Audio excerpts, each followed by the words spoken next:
खबर शामिल करते हैं विहाड़ी से। लाइव सिला न्यूज के ब्यूरो चीफ मलिक ज़ीशान की रिपोर्ट के मुताबिक किसान इत्तेहाद जिला विहाड़ी के तमाम ग्रुप्स का मुश्तरका इजलास मुनक्कद हुआ, जिसमें बिजली बिलों की कीमतों में बेतहाशा इजाफा, बिजली मुतनाज़ा बिलों की दुरुस्तगी, यूरिया खाद की अदम दस्तयाबी और मुश्तरका तंजीम साज के मवार ज़ेरे गौर आए।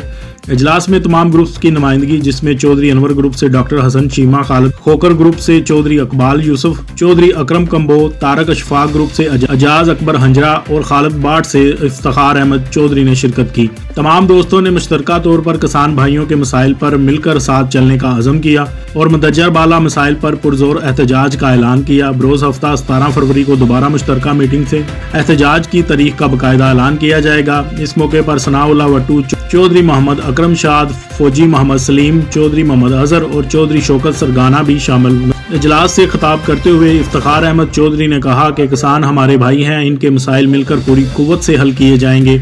इंतज़ामिया को हम बावर करवाना चाहते हैं कि किसानों के साथ किसी किस्म की जुल्म और ज़्यादती बर्दाश्त नहीं की जाएगी।